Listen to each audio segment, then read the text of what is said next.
बिस्मिल्लाहिर्रहमानिर्रहीम, अस्सलाम वालेकुम नाज़रीन। आप लाइव प्रोग्राम देख रहे हैं, मैं इमरान खान हूँ।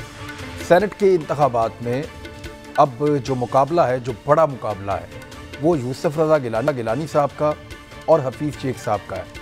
हफीज़ शेख जो पहले पाकिस्तान पीपल्स पार्टी के दौरे हुकूमत में वज़ीर ख़जाना थे और पीपल्स पार्टी के साथ उन्होंने काम किया हुआ था। ये उस हुकूमत की कैबिनेट में थे जिसके वज़ीर आज़म यूसुफ रज़ा गिलानी साहब भी थे और अब यूसुफ रज़ा गिलानी साहब का ही मुकाबला हफीज़ शेख साहब के साथ है। यूसुफ रज़ा गिलानी साहब बहुत सारे ऐसे लोगों के बड़े अच्छे दोस्त हैं जो इस वक्त पाकिस्तान तहरीक इंसाफ के MNAs हैं, जबकि PMLN को भी यूसुफ रज़ा गिलानी साहब पे कोई एतराज़ नहीं हो सकता। अगर तो यूसुफ रज़ा गिलानी साहब को अपोजिशन की सारी जमातें वोट डाल दें तो वो हुकूमत से इतने वोट तोड़ने की तवक्को लगाए बैठे हैं जिसकी बिना पे वो मुंतखब होकर सेनेटर बन जाएंगे। जबकि दूसरी जानिब हुकूमत अगर नाकाम हो जाती है तो उनकी नाकामी के बाद अपोजिशन को इस बात का जवाब मिल जाएगा कि खुफिया बैलेटिंग में तो हमने शिकस्त दे दी नेशनल असेंबली में, तो वो कोशिश करेंगे कि ओपन बैलेटिंग में प्राइम मिनिस्टर के खिलाफ तहरीक अदम एतमाद लेकर आए। अब ये इसके ऊपर डिपेंड करता है कि यूसुफ रज़ा गिलानी साहब जीतते हैं या नहीं जीतते। अगर गिलानी साहब जीत गए तो तहरीक अदम एतमाद आने के इम्कानात ज़्यादा हैं, अगर ना जीते तो इम्कानात कम हैं। दूसरी बात यह है कि आज मैंने खुद रिपोर्ट्स इकट्ठी की हैं और बड़ा क्लियरली, क्योंकि मैं रिपोर्टर हूँ, रिपोर्टिंग करता रहा हूँ, तो आपको क्लियरली बता रहा हूँ इस वक्त कि जो डस्का में लग रहा है अली असजद मलही का और दूसरी जानिब ज़ारे शाह की साहबजादी है, PMLN का और PTI का 1-on-1 मुकाबला आप समझ लें, तो उस मुकाबले में हुकूमत अपने वसाइल इस्तेमाल कर रही है। मैं क्लियरली आपको बता रहा हूँ कि हुकूमत पंजाब अपने वसाइल इस्तेमाल कर रही है। DC ऑफिस के अमले ने वहाँ के कुछ कारोबारी हजरात को जाकर ये कहा है कि आपके कारखाने को, आपके इस कारोबारी मरकज़ को हम सील कर देंगे अगर आप यहाँ पे ये नून लीग के बैनर्स और पोस्टर्स लगे रहने देंगे अपनी इमारत के ऊपर, अपनी बिल्डिंग के ऊपर। तब अब उसकी वजह यह है कि क्योंकि सरकारी खांचे इतने लंबे होते हैं, सरकारी फाइलों में इतनी ज़्यादा गुंजाइश होती है कि कोई भी पाकिस्तान का बिजनेसमैन तमाम फॉर्मेलिटीज़ पूरी नहीं कर सकता। लिहाजा सरकार के पास ये चाबी होती है, जब मर्जी जिस मर्जी को चाबी दे दें। अब चाबी दी जा रही है हर उस बंदे को जो अली असजद मलही के खिलाफ सपोर्ट दे रहा है मुस्लिम लीग नून के कैंडिडेट को, उनकी जो खातून कैंडिडेट है उनको सपोर्ट दे रहा है। तो बात है ज़्यादती की। हुकूमत पंजाब ने यह दावा कर रखा है कि हमारी कारकर्दगी बहुत अच्छी है, सियालकोट में नशिस्त डस्का में हम जीतेंगे, और अब वो अपनी इज्जत बचाने के लिए इमरान खान साहब को ये सीट जीत कर दिखाना चाहते हैं, जबकि ग्राउंड रियलिटीज़ इससे मुख्तलिफ हैं। मैंने आज कई लोगों से बात की, वहाँ पे जितने सहाफ़ी हैं उनसे बात हुई, बहुत सारे जो पॉलिटिकल लोग हैं, चाहे वो हुकूमत के कैंप के हैं चाहे अपोजिशन के कैंप के हैं, उनसे बात हुई।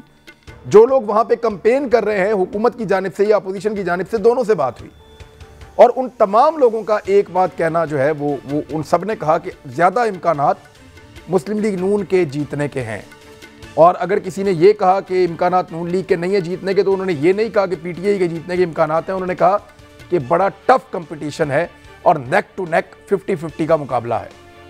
तो किसी एक ने भी मुझे ये नहीं कहा कि PTI जीतने वाली है। वो तो उस्मान बुज़दार साहब की कारकर्दगी की वजह से पता नहीं कहाँ कहाँ पाकिस्तान तहरीक इंसाफ को भी सरप्राइज़ मिलने बाकी हैं।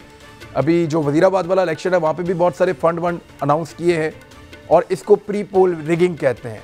अगर एक कमीशन बनाया जाए और इन 2 हलकों में भेजा जाए और लोगों को ओपन दावत दी जाए कि आप बताइए किसी पे दबाव तो नहीं है, तो मेरे ख्याल में दर्जनों ऐसी दरखास्तें या इससे ज़्यादा मिल जाएंगी जो लोग आकर बताएंगे कि जनाब हमारे पे किस लेवल का और किस तरह का दबाव है और कौन से डिपार्टमेंट के लोग आकर हमें मिले थे। तो ये सूरत हाल है वहाँ पे उस हल्के की। मैं आपको क्लियरली मैंने आपको बता दिया जो मुझे पता था और जो इन्फॉर्मेशन मैंने कलेक्ट की बायात मेरे तक पहुँची थी। मेरे साथ जो मेहमान मौजूद हैं, सैयदा शैला रज़ा साहिबा, प्रोविंशियल मिनिस्टर सिंध असेंबली की, पाकिस्तान पीपल्स पार्टी से आपका ताल्लुक है, बहुत शुक्रिया आपका। अली गौहर बलोच साहब, मेंबर कौमी असम्बली PMLN से आपका ताल्लुक है, बड़ी मेहरबानी आपका ज्वाइन करने के लिए। मियाँ फ़ारूक हबीब साहब, मेंबर कौमी असम्बली पाकिस्तान तहरीक इंसाफ, हमारे साथ मौजूद हैं, आपका भी बहुत शुक्रिया सर ज्वाइन करने के लिए। जो पहली चीज़ है वो सेनेट इलेक्शन। मैं शैला रज़ा साहब आपसे पूछ लूँ कि अगर तो यूसुफ रज़ा गिलानी साहब जीत जाते हैं, जो उनको लगता है कि वो जीत जाएंगे, क्योंकि जनूबी पंजाब में उनके आसपास बहुत सारे ऐसे लोग जीत कर आए हुए हैं जिनको उन्होंने अपने दौर में दूसरी जमातों में होने के बावजूद भी फंड्स दिए थे और बहुत से लोगों का वो ख्याल रखते थे, उनके अपने ज़ाती ताल्लुकात भी हैं। अगर वो खुफिया बैलेटिंग में जीत जाते तब तो ठीक है कि आप इमरान खान साहब के खिलाफ तहरीक-ए-एतमाद ले आएँ, लेकिन अगर यूसुफ रज़ा गिलानी हार जाते हैं खुफिया बैलेटिंग में, तो फिर ओपन बैलेटिंग में इमरान खान के खिलाफ आप तहरीक-ए-एतमाद नहीं ला पाएंगे, फिर आपकी बात कोई नहीं मानेगा। अच्छा देखिए, ये जो पीडीएम की तहरीक है इसके मुख्तलिफ मरहले थे और उसमें एक मरहला तहरीक अदम एतमाद भी था मुख्तलिफ असम्बलीज़ में। अब जहाँ तक यूसुफ रज़ा गिलानी की बात है तो पीटीआई में बैठे हुए बैरिस्टर फवाद चौधरी और इसके अलावा जितने माहिर क़वानीन हैं वो सब ये कहते हैं कि यूसुफ रज़ा गिलानी को गैर आइनी सज़ा दी गई और ये गलत एक सज़ा थी। इसके साथ साथ सब ये एतराफ़ करते हैं कि एक तवील आमरीत के बाद जब जमहूरियत आई तो मुल्क की तबाही की वजह से इन्होंने कोई अपने पराये का जो है वो डिफरेंस नहीं रखा और बल्दियाती वो जो एनुअल डेवलपमेंट बजट था वो बिला इम्तियाज़ दिया। इसमें पार्टी के कुछ हमारे ऐसे लोग नाराज़ भी हुए जो इस वक्त पीटीआई में हैं और लेकिन जाहिर है कि हर एक के यहाँ एक काम की ज़रूरत होती है। तो फिर इसके बाद जिस तरह से वो बहादुरी से खड़े रहे और उनके बेटे को तालिबान ले गए वो मैंने ख़ुद बहुत सारी जगह पे देखा। एक दफ़ा एक फ़्लाइट में हम साथ थे तो जब ये चढ़े हैं फ़्लाइट में एंटर हुए हैं तो किस तरह से एक एक मुसाफिर इनसे हमदर्दी कर रहा था और दुआ कर रहा था। तो एक किरदार है बहरहाल और मैं समझती हूँ कि उनका राइट है, ये उनका डेमोक्रेटिक कि उन्होंने अपने नॉमिनेशंस पेपर जमा किए हैं। अब दूसरी बात जो है मैं चाहूँगी कि वो भी मैं करूँ कि पाकिस्तान पीपल्स पार्टी समेत इस वक्त जितनी पॉलिटिकल पार्टीज़ हैं वो यकीनन शफाफियत चाहती हैं और सीओडी की बात की जाती है, लेकिन सीओडी में ये नहीं कहा गया था कि इस आईनी तरमीम को किसी मतलब इस आर्टिकल के जो कि बिल्कुल वजाहत से तशरीह किया हुआ है उसको आप एक्ट लाकर उसमें तब्दीली करें, उस पर आप सदारती रेफरेंस पे चले जाएं पार्लियामेंट को बाईपास करके। इसका तरीक़ा यही था जैसे 18वीं तरमीम की गई और महीनों मुख्तलिफ पॉलिटिकल पार्टीज़ बैठी, उसके बावजूद भी खान साहब को वो तरमीम समझ नहीं आती, उस पर अटैक करना चाहते हैं। लेकिन सीओडी में पीपल्स पार्टी और नून लीग के अलावा 27 जमातें थीं, उसकी वजह से कर नहीं पाते, लेकिन कदगन उस पे बरहल कुड़ारा चलाते रहते। तो एक इतनी बड़ी अहमियत की चीज़ जिस पे मुख्तलिफ माहिर क़वानीन एक राय ये रखते हैं कि ये ऐवान बाला है और बाला ऐवान की वजह से इसमें जो इलेक्टोरल कॉलेज है उसमें वोटर को सीक्रेट बैलेटिंग की इजाज़त इसलिए दी गई कि किसी जगह वो समझे कि ऐवान बाला में पार्टी ने गलत शख्सियत का इंतखाब किया है तो वो ये उसको टिकट उसको वो वोट दे। इसमें ख़राबी जो है वो वहाँ से है कि वो वोट ज़रूर दे, बेचे नहीं। शैलापा देखें, मुझे ज़रा थोड़ा सा एक चीज़ क्लियर कर दें। मुझे अब ऐसा महसूस हो रहा है कि आप लोगों ने अपना वो स्टांस जो आप लोगों ने जिला वतनी के दौरान बनाया था उसको रिव्यू कर लिया है। ये ऐसा तो नहीं है चार्टर ऑफ डेमोक्रेसी आसमान से तो नहीं उतरा था, आप लोगों ने लिखा था। उन हालात में शायद आपको अंदाज़ा नहीं था कि ये जो चीज़ आप लिख रहे हैं ये प्रैक्टिकली नहीं है और ये ठीक नहीं है। देखिए, हम अभी भी कह रहे हैं कि ये होना चाहिए, लेकिन ये इस तरह नहीं होता कि स्टैंडिंग कमेटी महीनों इजलास न बुलाए और फिर 12 मिनट में पास कर दे। मैंने कहा कि 18वीं तरमीम पे महीनों लगे। आपने अभी मुझे एक आर्गुमेंट दिया, आपने मुझे एक आर्गुमेंट दिया कि ये पहले आप एक तरफ ये कहती हैं ये होना चाहिए, दूसरी तरफ आप ये आर्गुमेंट देती हैं कि खुफिया बैलेटिंग रहनी चाहिए ताकि लोग अपनी मर्जी से वोट डालें। दोनों में से एक बात दुरुस्त होगी ना। मैं नहीं कह रही वो माहिर क़वानीन जो आइन की रूह को समझते हैं वो ये राय रखते हैं, लेकिन क्योंकि इसका मिसयूज हुआ इसलिए सीओडी में ये लिखा गया कि इसको ट्रांसपेरेंट किया जाए, इसमें तरीके ढूंढे जाए। आपके पास कोई तरीका ऐसा है कि इन इंतखाबात में कोई पैसे ना पकड़े? कुछ ऐसा कर सकती हैं आप या आपकी पार्टी या आप लोग कोई ऐसी तजवीज़ दे सकते हैं कि इस इंतखाबात में कोई पैसे ना पकड़े? देखिए, ये तो उस पार्टी को समझना चाहिए जिसकी पार्टी में डिसेंटिंग वॉइस आ रही है कैंडिडेट के सिलेक्शन पे। मेरी पार्टी का तो रिकॉर्ड है कि उसमें वर्कर आता है जो करोड़ों रुपए जिसने देखे भी नहीं होते। तो हम जब ऐसा शख्स ला रहे हैं जो कि वर्कर है, तो दूसरी पार्टीज ऐसे लोग क्यों ला रही हैं जो अपने आप को मनाने के लिए अपनी पार्टी के लोगों में पैसे बांटे कि मुझे वोट दो? ये तो उन्हें सोचना चाहिए। फारूक हबीब साहब, एतराज़ात आप वर्कर लाएंगे, आप ट्रू कैंडिडेट लाएंगे, आपकी पार्टी नहीं बिकेगी। ठीक है फारूक हबीब साहब, एतराज़ सुनिए। अगर यूसुफ रज़ा गिलानी साहब भी नहीं है, ठीक है, यूसुफ रज़ा गिलानी साहब अगर इंतखाब जीत जाते हैं फारूक हबीब साहब और खुफिया बैलेटिंग में कामयाब हो जाते हैं, तो फिर अगला हथौड़ा जो अपोजिशन मारेगी वो तहरीक अदम एतमाद का मारेगी, उनका कॉन्फिडेंस बढ़ जाएगा। मैंने कल भी ये सवाल किया था, आपके कैंडिडेट जो आपके हमारे पास मौजूद थे पाकिस्तान तहरीक इंसाफ के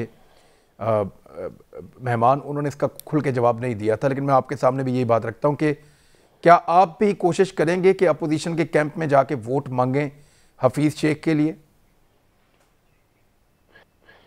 देखिए, बात यह है कि हुकूमत की वाज़ेह बरतरी है, जिस पॉइंट्स के ऊपर हुकूमत खड़ी है। उसके अलावा देखें, अपोजिशन तो बेशुमार बार कोशिशें जो है वो कर चुकी है ना, नाकाम होती रही है अपोजिशन, चाहे वो चेयरमैन सेनेट के इलेक्शन का मौका हो, चाहे वो FATF के बिल का मौका हो, चाहे वो फाइनेंस बिल की पास करने का मामला हो।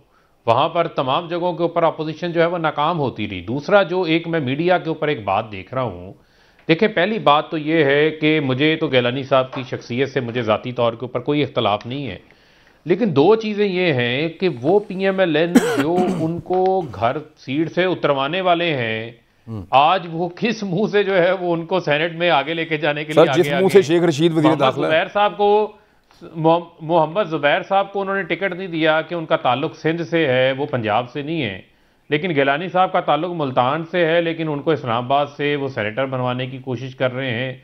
तो क्या इन्होंने उस वक्त गलत किया या ये अब गलत कर रहे हैं? पहली बात तो ये है। दूसरी बात यह है कि जो हमें ये बात कही जाती है ना कि गिलानी साहब की फलाने से रिश्तेदारी है, फलाने से रिश्तेदारी, वो रिश्तेदारियां की बुनियाद पर ही सियासी फैसले इमरान खान साहब अगर होते हो तो पीर साहब है, उनको जो पीर पगाड़ा साहब हैं, उनको तो पीपल्स पार्टी में होना चाहिए, या जो और बाकी रोफका पीपल्स पार्टी को छोड़ गए वो आज भी गिलानी साहब की बात मान लेते। लोग अपने सियासी फैसले अपनी ग्राउंड रियलिटीज़ को देख के करते हैं, अपनी अपनी जमातों को साथ मुंसलिक होते हैं, अपने उनके नज़रियात होते हैं, उन बुनियादों के ऊपर करते हैं। यहाँ पर जितना बड़ा ये इलेक्शन बना हुआ है उसके ऊपर कोई बंदा रिश्तेदारी के ऊपर जाकर मैं आपको लिख के देने के लिए तैयार हूँ को वोट नहीं करेगा। लिहाजा ये तो बिल्कुल जो है ना, ये चीज़ आप देखेंगे कि सेनेट के इंतखाबात के अंदर नाकाम हो जाएगी। दूसरी चीज़ जिसके ऊपर हम फाइट कर रहे हैं वो है जो लोग इमरान खान साहब से मिले नहीं काफ़ी अरसा हो गया, जिनकी नाराज़गियाँ हैं, आपको लगता है वो लोग भी वोट हफीज़ शेख को ही डालेंगे?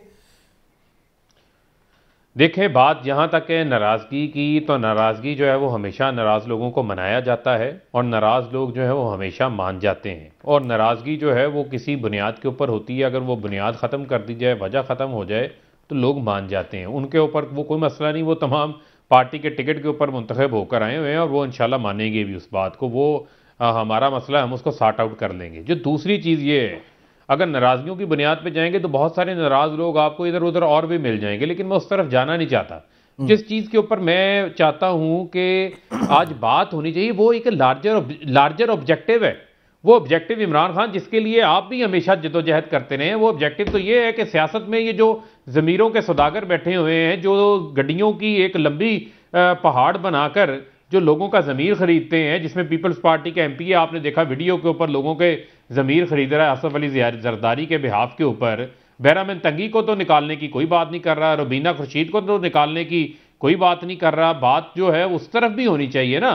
बात जो है वो COD के अंदर जो बात उस वक्त हुई, जो आप आज अभी हवाला दे रहे थे, उसके बाद नवाज शरीफ ने 2015 में की, 2019 में एहसन इकबाल ने की, 2009 में उसी इलेक्शन कमीशन की इस्लाहती कमेटी ने वो बात की, लेकिन उसके ऊपर अमल दरामद नहीं हुआ। आज अगर वो तौफीक इमरान खान को हुई है, इस मुल्क के वजीर आजम को हुई है, तो उसके ऊपर तमाम लोग खौफजदा क्यों हैं?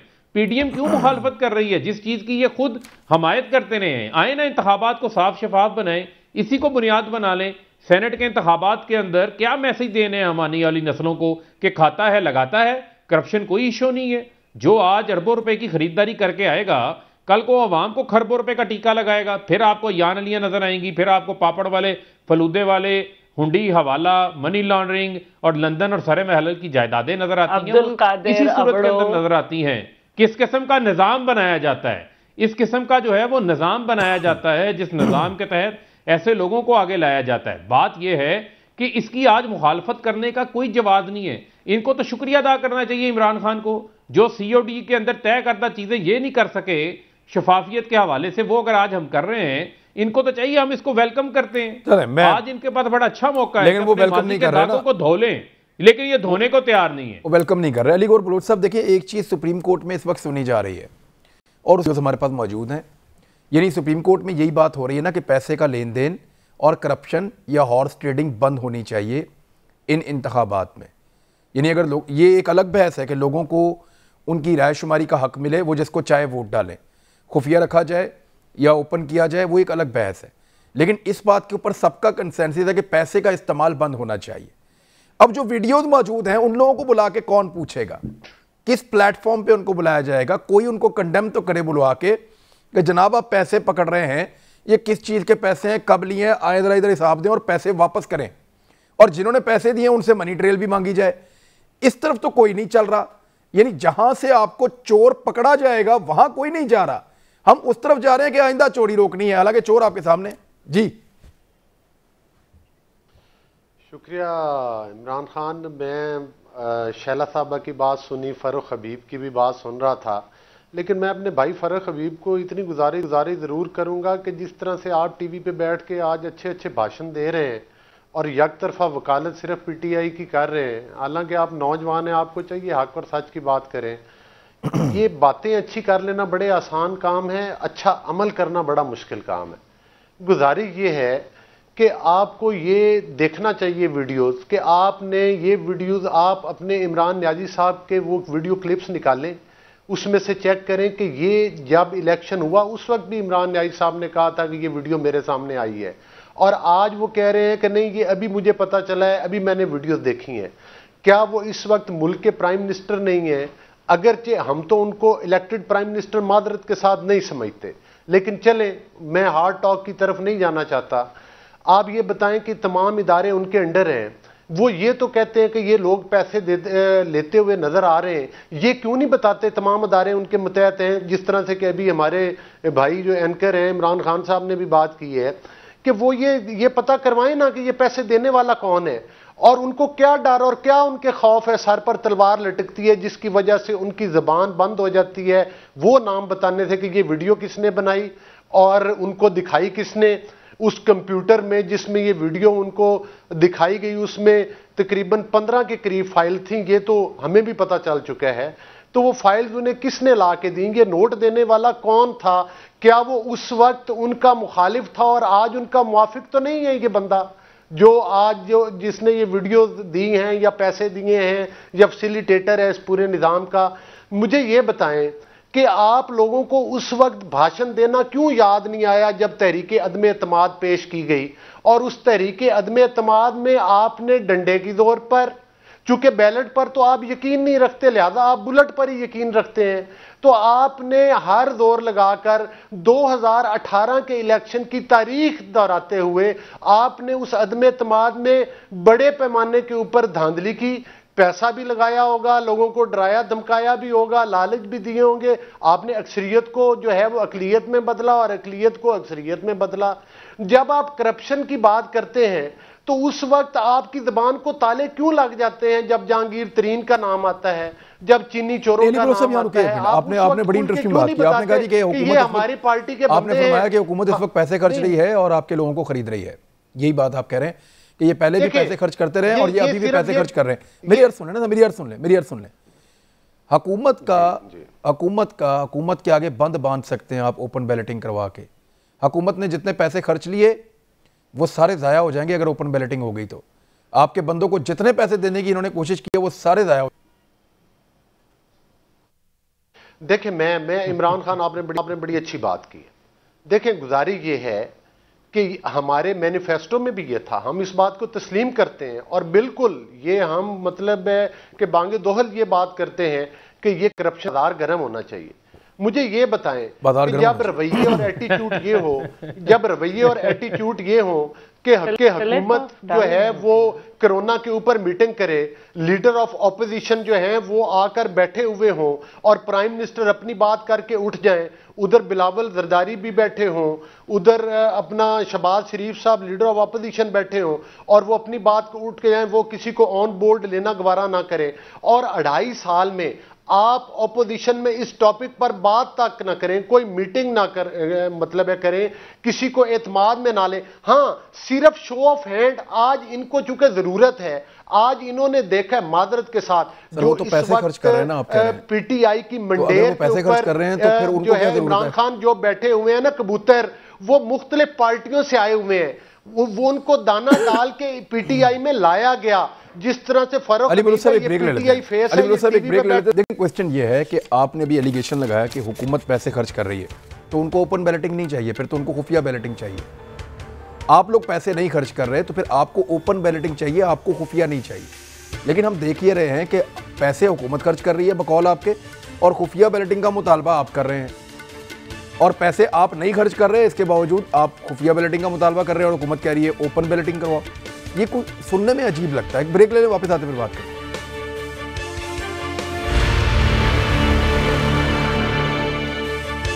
वेलकम बैक नाजरीन। वैसे जब हुकूमत थी PMLN की, तो 2015 में जब उन्होंने शो ऑफ हैंड की बात की तो इमरान खान साहब ने बहुत ज़्यादा अप्रिशिएट किया था। उन्होंने कहा मैं इनकी तारीफ़ कम करता हूँ, लेकिन इस मामले में मैं बहुत तारीफ़ करता हूँ मुस्लिम लीग नून की, और जितनी जल्दी हो सकता है वो ये तरमीम जो है वो इसको पास करें और जो है वो शो ऑफ हैंड को लेकर आएँ ताकि ये 2 नंबरी बंद हो।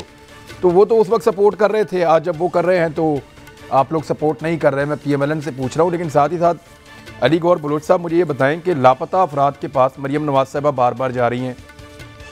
ये लापता अफराद आपको पता है बहुत देर से इस्लामाबाद आ रहे हैं, पिछले कई सालों से, लगभग 10 साल से। अपने 5 साल दौरे हुकूमत में मरियम नवाज या नवाज शरीफ साहब ने कोई एक स्टेटमेंट, कोई एक वाकया, कोई एक जुमला, कोई एक लफ्ज इनके लिए, इनके हक के लिए बोला हो तो सर मुझे आप याद दिला दें, मैं तो ढूंढ ढूंढ के थक गया हूं।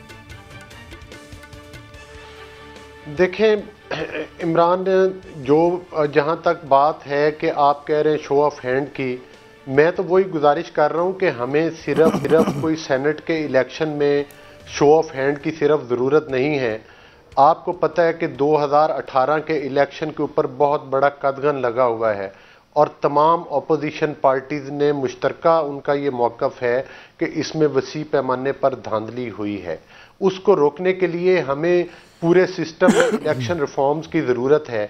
तो उस पर गवर्नमेंट पार्टी जो कतई तौर पर इनिशिएटिव नहीं लेना चाहती बल्कि उस चीज़ को अवॉइड करना चाहती है, और उसकी असल वजह यह है कि उसके बेनिफिशरी ये हैं उस सिस्टम के जो धांधली के ज़रिए इलेक्शन किए जाते हैं, उसके मेन बेनिफिशरीज इस वक्त ये हैं।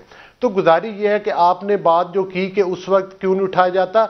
देखिए हर हुकूमत में, हर दौर में मिसिंग पर्सन के लिए आवाज़ उठी है और ये एक इंतहाई सेंसिटिव मामला है। कब इसमें 2 किस्म की वजूहात के मुंह से कोई लफ्ज आपको याद है जो उन्होंने कहा हो मिसिंग पर्सन के लिए, कभी कहा हो बतौर वजीर आज़म?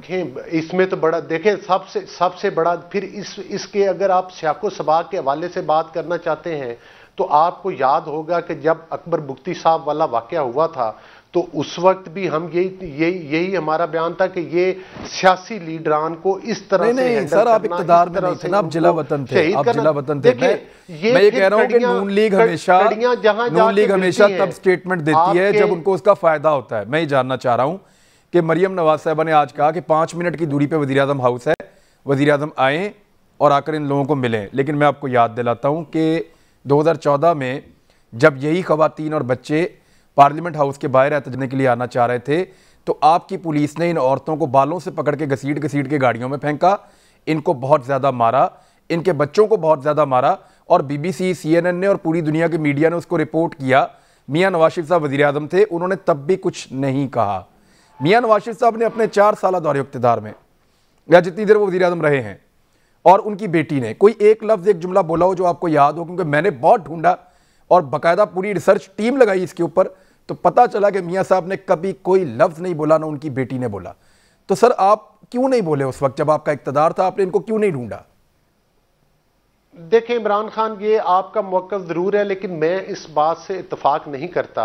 आप याद दिला देना सर, मिसिंग पर्सन के हवाले से देखें, ठीक है, मैं आपको कोट कर दूंगा, बेशुमार एक दफा नहीं कई दफा इस टॉपिक पर बात हुई। देखें गुजारी ये है कि नहीं किसने की सर? नहीं आप ये जिम्मेदारी से कह रहे हैं बतौर एक मेंबर कौमी असेंबली के नवाज शरीफ साहब ने मिसिंग पर्सन के लिए बतौर वजीर आजम कोई बयान जारी किया था। आप ये कह रहे हैं कि बतौर वजीर आजम मियां नवाज शरीफ साहब ने मिसिंग पर्सन के लिए बयान जारी किया था, आप ये कह रहे हैं? जी बिल्कुल। और मैं आपको बताऊं, सर बीबीसी की रिपोर्ट है, वो ये कह रहे हैं कि मियां नवाज शरीफ साहब ने पहली मर्तबा मिसिंग पर्सन के बारे में बात की अप्रैल 2018 में।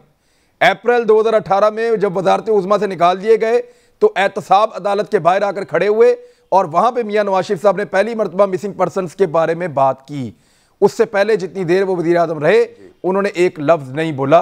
ये बीबीसी ने रिपोर्ट किया। देखें गुजारी ये है कि मिसिंग पर्सन का जो इशू है वो हमारे मुल्क में बहुत एक सेंसिटिव इशू है। इसमें मैं तो समझता हूं कि किसी भी पॉलिटिकल गवर्नमेंट जो है, अगर हम ये कहें कि उनकी वजह से कोई काम हो रहे हैं तो ये कहना मुनासिब नहीं है, लेकिन इसकी कड़ियां जहां जाके मिलती हैं, जो उनके वर्सा हैं, जो वो आकर आहो पुकार करते हैं, उसकी असल वजूहात का आपको भी पता है। आज अगर बलोचिस्तान में तिश्नगी पाई जाती है तो उसकी भी यही वजह है कि बेशुमार ऐसे लोग हैं जो अभी तक भी सामने नहीं आए कि उनको कौन लेकर गया और कहां लेकर गया। ना उनकी कोई आज तक डेड बॉडीज मिली हैं, ना उनका कोई पता चला है।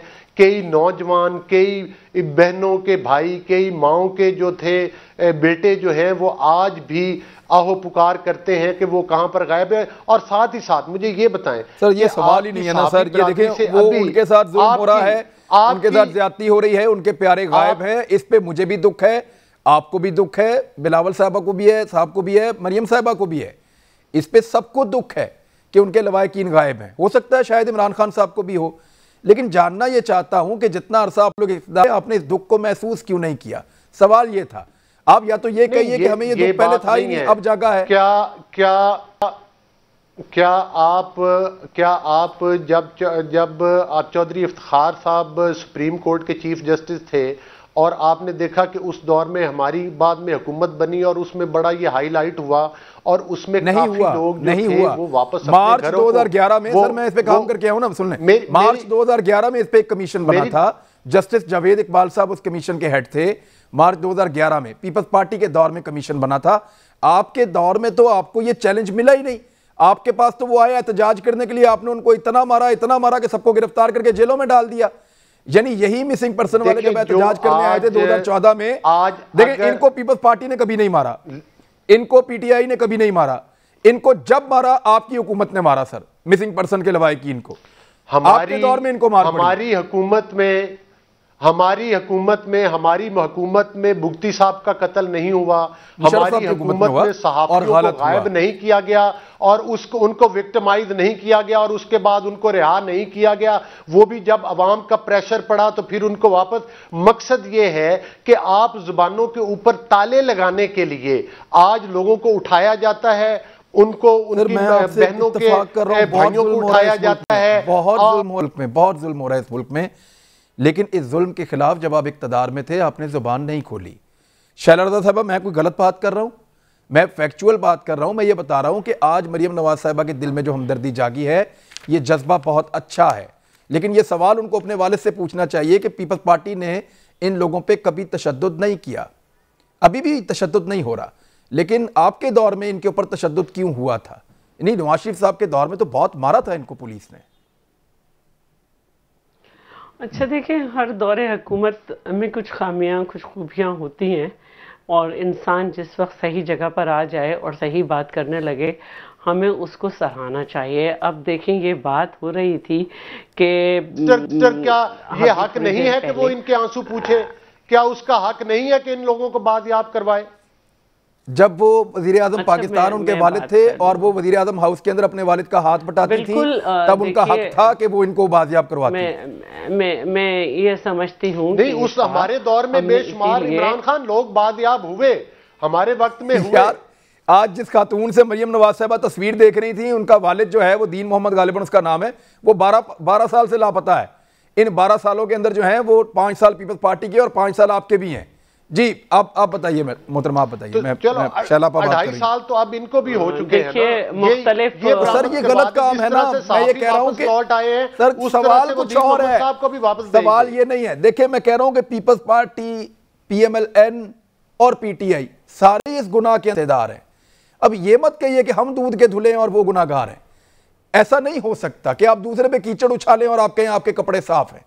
आपने 5 साल कुछ नहीं किया, उसकी माफी मांगिए और फिर दूसरे से तकाजा कीजिए। इमरान में बात कर लूं। देखिए बात यह है कि सिविलियन गवर्नमेंट कभी नहीं चाहती कि उसके अंडर फोर्सेस या सर्विस लोगों को गायब करे, और वो एक आइन के हिसाब से चलते हैं। और इसीलिए मुख्तलिफ औकात में जब मुख्तलिफ कानून साजी हुई, आर्मी एक्ट ये वो, तो उसमें पीपल्स पार्टी ने बड़े वाज़ह स्टैंड लिया कि जो भी गायब हैं उनको 24 घंटे में प्रोड्यूस किया जाए। फिर इसके अलावा जो आर्मी कोर्ट में मुकदमे चले सिविलियन के, उसमें जजेस होने चाहिए, ये सब। और फिर हमने देखा भी कि लोगों ने सुप्रीम कोर्ट से रिलीफ पाया। तो हम सबको मालूम है और मैं इसकी मजम्मत करती हूँ और हमेशा की। अब मैं बात थोड़ी सी करना चाह रही थी, हम अपने टॉपिक पे आ जाते हैं।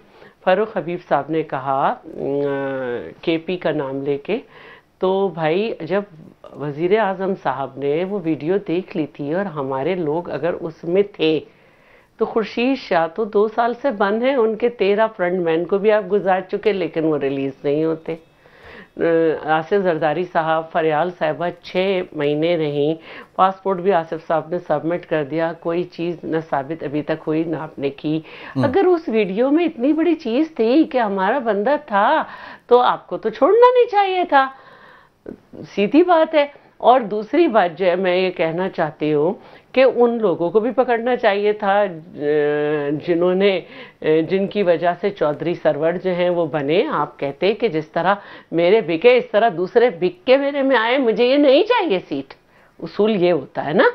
और दूसरी बात जो है वो ये है कि मैं ये कहूँगी कि आपने कहा कि वाज़े बढ़तरी थी हमारी, तो क्या वोट ऑफ नो कॉन्फिडेंस जब सादिक संजरानी साहब के खिलाफ आया तो हमारी वाज़े बढ़तरी नहीं थी? उस वक्त तो आपको लोग जिंदा ज़मीर लगे। तो ये जो है ना कड़वा कड़वा थू थू मीठा मीठा हप हप के अपने वक्त में अच्छा दूसरों के वक्त बुरा, और ये आदत आप लोगों की बहुत बुरी है कि जब आप लोगों की कोई बात गलत बताई जाती है तो वो पार्टियां जिन्हें आप बुरा घटिया पता नहीं क्या क्या समझते हैं उनकी जाके मिसालें देने लगते हैं। भाई आप अपना इमेज कायम करें, ब्रेक लेने का कह रहे हैं, क्विकली ब्रेक लेते हैं, वापस आकर बात मुकम्मल करते हैं। ब्रेक लें, अभी वापस आए। फ़ारूक हबीब साहब, ये जो ज़िमनी इंतखाबात हो रहे हैं, हमने पाकिस्तान तरीके इंसाफ को बहुत मुख्तलिफ जमात देखा, लेकिन अब बहुत सारी शिकायत आ रही हैं। गवर्नमेंट को इसका नोटिस लेना चाहिए और प्राइम मिनिस्टर ऑफ पाकिस्तान को इसकी इंक्वायरी करनी चाहिए कि यहाँ डस्का में और वज़ीराबाद में क्यों इन्फ्लुएंस किया जा रहा है इंतखाबात के ऊपर। ये तो वही हो रहा है जो शहबाज शरीफ साहब के दौर में हम रिपोर्ट करते थे कि सरकारी अमला और दीगर लोग जो हैं वो दबाव डाल रहे हैं और इन्फ्लुएंस किया जा रहा है, फ़ंड्स का इस्तेमाल किया जा रहा है ज़िमनी इंतखाबात के लिए। ऐसा PTI तो इसकी मुखालफत करती थी, हम पहले भी रिपोर्ट करते थे। आज मैं आपको कह रहा हूँ जिम्मेदारी के साथ, मुझे बहुत सारी शिकायत मिली हैं कि दोनों जगह पे इस किस्म का इन्फ्लुएंस हो रहा है।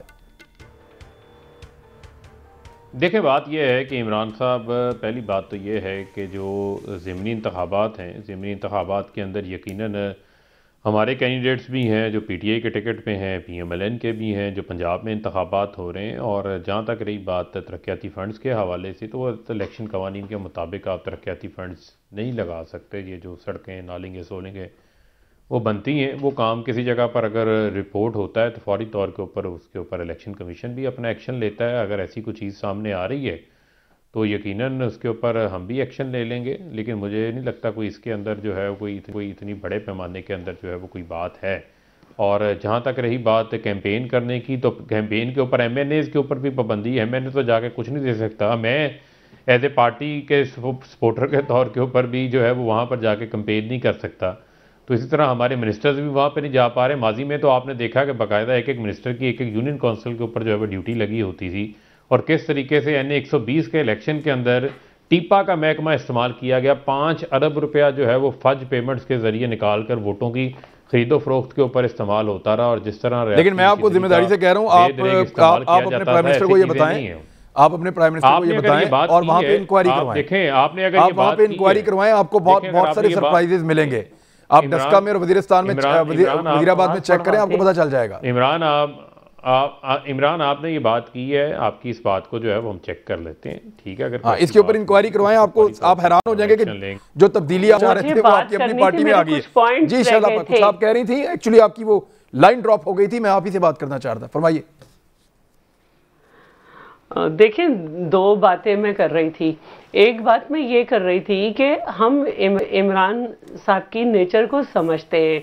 ये वीडियो की बात कर रहे हैं, मामला सब जुडाइज था, हमारे सारे लोग गिरफ्तार थे और अब स्टिल हैं कुछ, और उनके मुकदमे चल रहे थे। लेकिन इन्होंने कहा कि मैं अपने अंडर 10 एजेंसीज जो हैं मुख्तलिफ, इनकी कमेटी बनाऊंगा और वो बताएंगे कि पैसा खर्च कैसे हुआ और ये हुआ वो हुआ। ये उन्हें करना नहीं चाहिए था, लेकिन क्योंकि वो एक है उन्होंने कर लिया। तो उसकी रिपोर्ट आई कि जी पैसे का मिसयूज नहीं हुआ। तो उसके बावजूद भी हम अदालत में खड़े हैं ना। तो मैं ये कहना चाह रही हूँ, दूसरे आपकी जवाब था कि आप लोग क्यों नहीं तब्दीली चाह रहे। देखिए, आइन है, आइन में तब्दीली जो है वो कोई खाला जी का लिखा हुआ नॉवेल नहीं है कि मैं उनसे कहूँ कि जी आप इसको इस तरफ कर दें, इधर कर दें।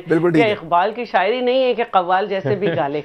उसका एक तरीका है और वो करना होता है, ये नहीं होता। वो तरीका फॉलो होना चाहिए। टेक्निकली तो बात आपकी ठीक है। बहरहाल, जहाँ तक ही मेरा प्रोग्राम था, कल मुलाकात होती है एक नए प्रोग्राम के साथ। अपना ख्याल रखिएगा। अल्लाह हाफ़िज़।